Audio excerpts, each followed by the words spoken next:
जिलाध्यक्ष निषाद पार्टी, जिलाध्यक्ष अपना दल, लोकप्रिय विधायक और भारतीय जनता पार्टी के कादीपुर से प्रत्याशी श्री राजेश गौतम जी, आनंद प्रकाश द्विवेदी जी, संदीप सिंह जी, विवेक सिंह जी, रामचंद्र चौधरी जी, राजित राम जी, राजेश सिंह जी, मनोज मौर्य जी, दिलीप चौधरी जी, सर्वेश मिश्रा जी, श्रीमती करिश्मा गौतम जी, आज के इस कार्यक्रम में उपस्थित भारतीय जनता पार्टी के सभी पदाधिकारीगण और भारी संख्या में यहां पर उपस्थित कादीपुर विधानसभा क्षेत्र से जुड़े हुए भाइयों बहनों,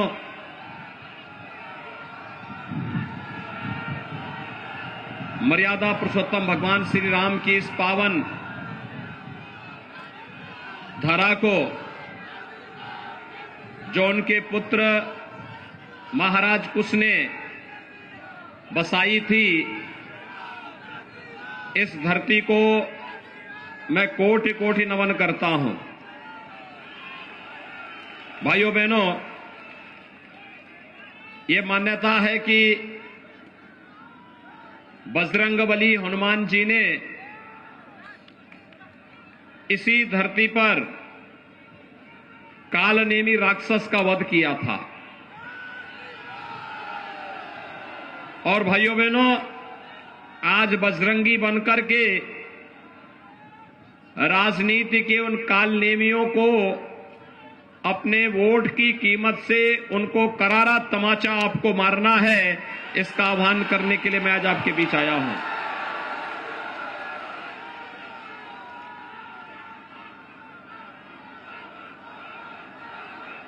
भाइयों बहनों, सुल्तानपुर वैसे भी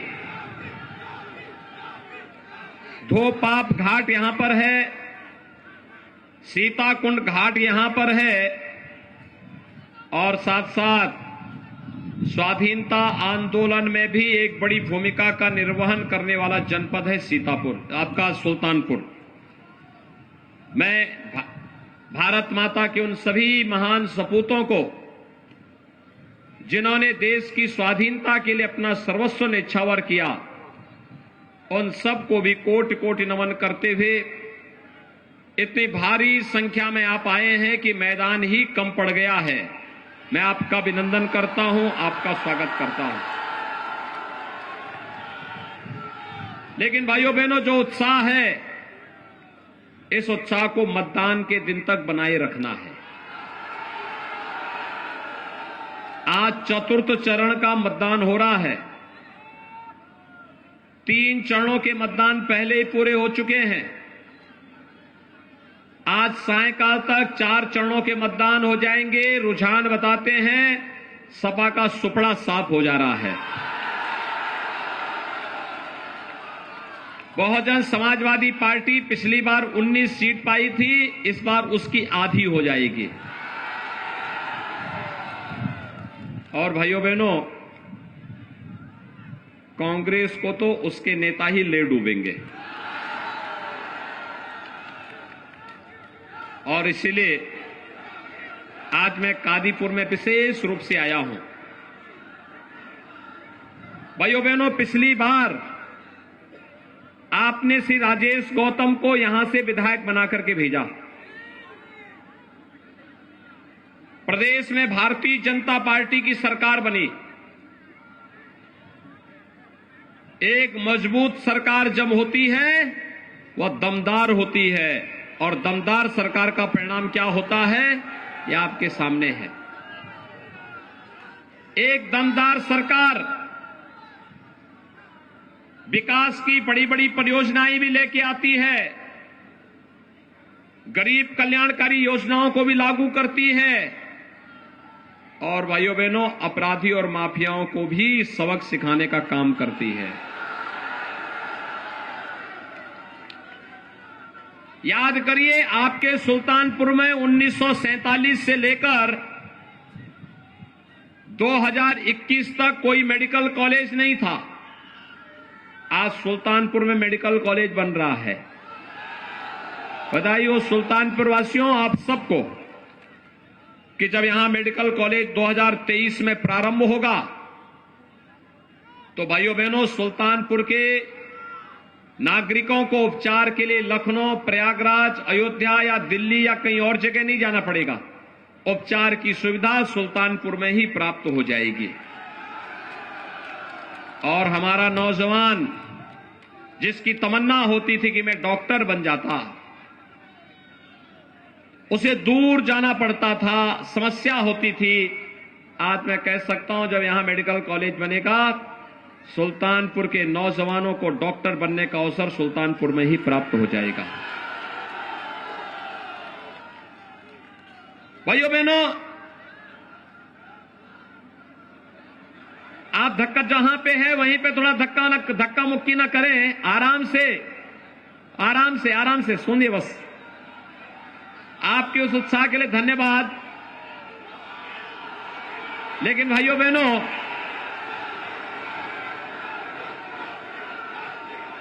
एक्सप्रेस हाईवे, पूर्वांचल एक्सप्रेसवे आपके सुल्तानपुर में सर्वाधिक जारी और कादीपुर विधानसभा क्षेत्र सर्वाधिक उससे लाभान्वित हुआ है। एक्सप्रेसवे में जब हम लोग, भाइयों बहनों, एक्सप्रेस हाईवे में अभी तो हम लोगों ने एयर स्ट्रिप बनाई है। इमरजेंसी लैंडिंग के लिए कभी विमान को उतरना पड़े, एक्सप्रेस हाईवे पे उस प्रकार की सुविधा है।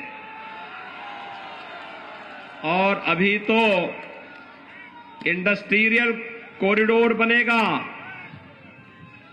एक क्लस्टर विकसित होगा जहां कई उद्योग लगेंगे और मेरे सुल्तानपुर के युवाओं को नौकरी और रोजगार के लिए बाहर नहीं बल्कि सुल्तानपुर जनपद में ही नौकरी और रोजगार सुल्तानपुर के नागरिकों को प्राप्त हो जाएगा। भाइयों बहनों, विकास की एक सोच होती है, उसके लिए साफ नियत चाहिए, स्पष्ट सोच चाहिए, मजबूत सरकार चाहिए और दमदार कार्य भी चाहिए। याद करिए, समाजवादी पार्टी की सरकार जब आई थी, उसने पहला निर्णय क्या लिया था? आतंकवादियों के मुकदमों को वापस लेने का। क्या निर्णय लिया था? आतंकवादियों के मुकदमों को। और जब भारतीय जनता पार्टी की डबल इंजन की सरकार आई तो हमारी सरकार ने पहला निर्णय क्या लिया? हमारी सरकार का पहला निर्णय था अन्नदाता किसानों की कर्ज माफी का। हमने प्रदेश के 86 लाख किसानों का 36,000 करोड़ रुपए का कर्ज माफ किया था। और भाइयों बहनों, 51,700 से अधिक किसानों का अकेले सुल्तानपुर जनपद में कर्ज माफ हुआ था। भाइयों बहनों, प्रधानमंत्री किसान सम्मान निधि में 3,41,000 किसानों को अकेले सुल्तानपुर में, प्रधानमंत्री किसान सम्मान निधि में 6,000 रुपए हर वर्ष उनके अकाउंट में आते हैं। और यही नहीं, 84,000 से अधिक गरीबों के लिए भारतीय जनता पार्टी की डबल इंजन सरकार ने प्रधानमंत्री मोदी जी के नेतृत्व में एक एक आवास देने का काम भी किया। भाइयों बहनों, 90,000 वृद्धजनों को, 90,500 से अधिक वृद्धजनों को सुल्तानपुर में 12,000 रुपए की पेंशन की सुविधा दी जाती है। लगभग 40,000 विधवा महिलाओं को 12,000 रुपए सालाना पेंशन की सुविधा दी जा रही है। और 17,000 से अधिक दिव्यांग जनों को भी 12,000 रुपए सालाना पेंशन देने का कार्य भारतीय जनता पार्टी की सरकार कर रही है। समाजवादी पार्टी ने ये पेंशन रोक दी थी। उनकी संवेदना किसानों के प्रति नहीं है, नौजवानों के प्रति नहीं है, महिलाओं के प्रति नहीं है, बुजुर्गों के प्रति नहीं है, गरीबों के प्रति नहीं है। समाजवादी पार्टी की और बहुजन समाजवादी पार्टी की संवेदना है केवल और केवल पेशेवर माफिया, अपराधी और आतंकवादियों के प्रति। और इसीलिए जब भी उन्हें अवसर मिला, सपा या बसपा जब भी आई है, अपने साथ आतंकवाद और अपराध भी लेकर के आई है। 5 साल हो रहे हैं, 5 साल में आपने कहीं प्रदेश में दंगों का नाम सुना है क्या? कोई दंगा आज नहीं होता है। कर्फ्यू का नाम सुना है क्या? कर्फ्यू भी नहीं लगता है। समाजवादी पार्टी की सरकार के समय 700 दंगे, बहुजन समाजवादी पार्टी की समय 364 दंगे हुए थे।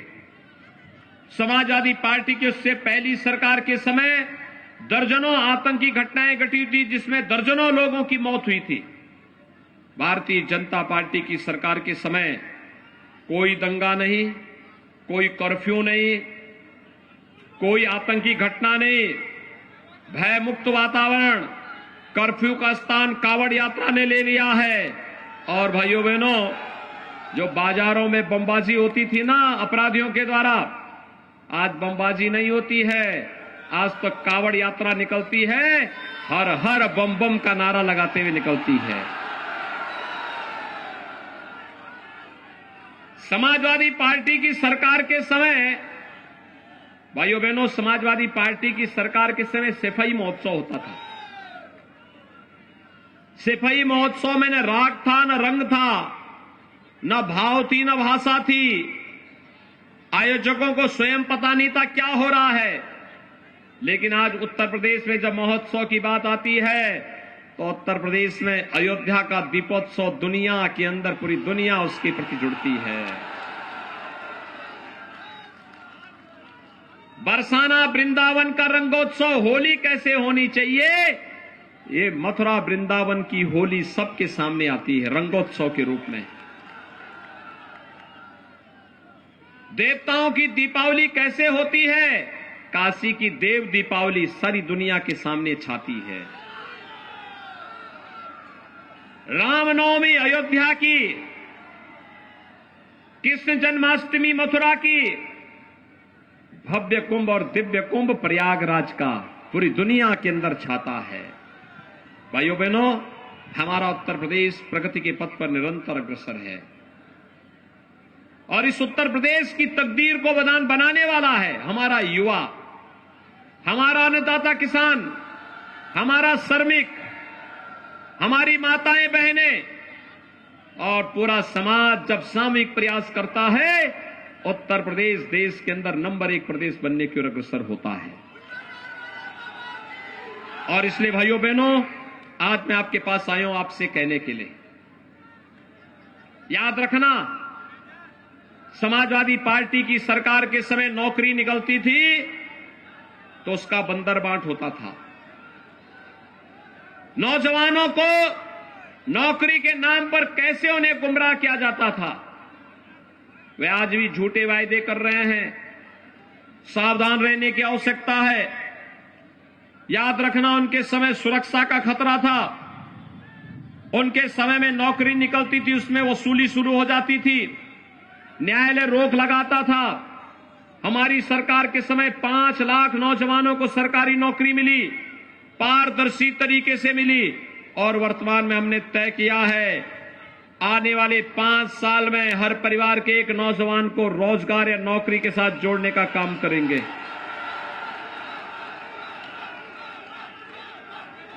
हमने तय किया है, वर्तमान में हमने तय किया है 1 करोड़ नौजवान को टैबलेट और स्मार्टफोन दे रहे हैं। सुल्तानपुर के भी कुछ नौजवानों को मिला है। समाजवादी पार्टी ने चुनाव आयोग को शिकायत किया है, शिकायत किया कि नौजवानों को नहीं मिलना चाहिए। हमने कहा भी कोरोना में ऑनलाइन एजुकेशन की व्यवस्था होनी चाहिए।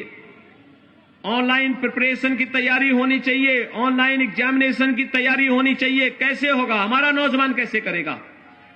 लेकिन उन्होंने चुनाव आयोग को कंप्लेंट किया है और हमने तय किया है, अभी तो 1 करोड़ नौजवान को दे रहे हैं, 10 मार्च के बाद प्रदेश के 2 करोड़ नौजवान को देंगे टैबलेट और स्मार्टफोन। और जो खर्चा आएगा, डिजिटल एक्सेस का जो खर्चा आएगा, वह मां बाप के ऊपर नहीं पड़ेगा, उसको भी सरकार स्वयं वहन करेगी। भाइयों बहनों, कोरोना कालखंड है, फ्री में टेस्ट, फ्री में उपचार, फ्री में वैक्सीन। वैक्सीन कितने लोगों ने लिया है? वैक्सीन का पैसा तो नहीं लगा, फ्री में मिला है ना। याद रखना, अगर सपा बसपा या कांग्रेस की सरकार होती, ये सब ब्लैक हो जाती, सब बाजार में बिक जाती। फ्री में वैक्सीन, सबको वैक्सीन। और भाइयों बहनों, डबल इंजन की सरकार है ना, तो राशन भी 2 बार मिल रहा है कि नहीं मिल रहा है? और राशन के साथ दाल, रिफाइंड तेल, नमक, ये सभी मिल रहा है ना। अच्छा, मुझे एक बात बताओ, आपके यहां बिजली आती है कि नहीं आती है? आ रही है? 2017 के पहले भी आती थी क्या? भाइयों बहनों, मैं आपसे पूछना चाहता हूं, ये समाजवादी पार्टी और बहुजन समाजवादी पार्टी के लोगों से पूछो कि सरकार तो प्रदेश वही, तंत्र वही, लेकिन भाइयों बहनों, उनसे पूछना चाहता हूं, उनसे पूछा जाना चाहिए, प्रदेश वही, तंत्र वही, क्यों सरकार बदली है? पहले ये लोग प्रदेश की जनता को राशन के लिए, बिजली के लिए तरसाते थे। आज भाइयों बहनों, मैं आपसे कहूंगा, आज इनको वोट के लिए तरसा दीजिए। आज इनको जवाब दीजिए। इनके समय में नहीं मिलता था, भारतीय जनता पार्टी की डबल इंजन की सरकार आपको सारी सुविधा दे रही है। और भाइयों बहनों, कारण है, आज एक्सप्रेसवे बन रहा है, मेडिकल कॉलेज बन रहा है, फ्री में राशन, फ्री में वैक्सीन, हर घर बिजली, हर घर नल की योजना भी आ रही है। और अभी तो हमने तय किया है कि 10 मार्च के बाद होली और दीपावली के अवसर पर उज्ज्वला योजना के हर लाभार्थी को 2 रसोई गैस के सिलेंडर फ्री में उपलब्ध करवाएंगे। 60 साल से ऊपर की हर माता और बहन को फ्री में परिवहन निगम की बस में जाने की सुविधा उपलब्ध करवाएंगे। और भाइयों बहनों, यह भी तय किया है,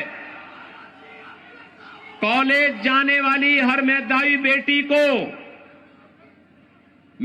बेटी को स्कूटी भी देंगे।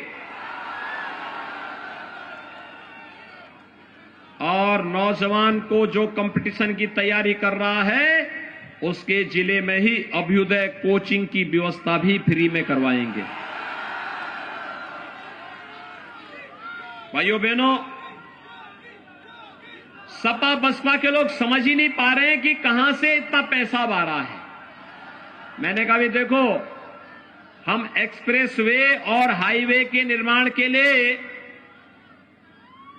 हमारे पास एक छड़ी है, हम इस्तेमाल करते हैं, विकास का कार्य का पैसा आता है, और वह है, एक हाथ में विकास की छड़ी जाती है और दूसरे हाथ में जब बुलडोजर चलता है ना, तो जितने माफिया और अपराधी हैं, जितने इनके इत्र वाले मित्र हैं, उनके घर का जो पैसा गरीबों का लूटा गया है, वह पैसा वापस आता हुआ दिखाई देता है। और गरीब के लिए राशन में खर्च होता है, मेडिकल कॉलेज में खर्च होता है, एक्सप्रेसवे में खर्च होता है, बिजली देने में खर्च होता है, टैबलेट और स्मार्टफोन देने में भी खर्च होता है। उत्तर प्रदेश में आज के दिन पे पैसे की कमी नहीं है। हमारा उत्तर प्रदेश देश की नंबर 1 अर्थव्यवस्था बनेगा। आप सहमत हैं? उत्तर प्रदेश को आगे बढ़ना चाहिए कि नहीं बढ़ना चाहिए? लेकिन इतना बढ़ेगा जब एक दमदार सरकार होगी। दमदार सरकार के लिए वोट देंगे। राजेश गौतम को भारी मतों से विजयी बनाएंगे। भारतीय जनता पार्टी की 6 की 6, 5 की 5 सीटों पर विजयी बनाएंगे। सभी लोगों को राजेश गौतम को भारी मतों से विजयी बना के भेजेंगे। सभी लोग सहमत हैं, लेकिन इसकी शर्त है चुनाव के दिन पहले मतदान।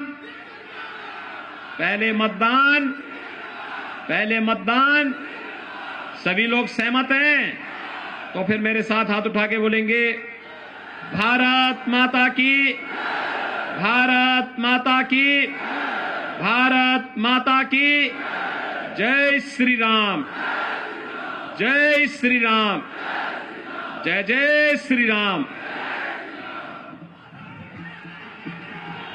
धक्का मुक्की नहीं करेंगे। जहां खड़े हैं वहीं से महाराज जी को दर्शन कर लेंगे।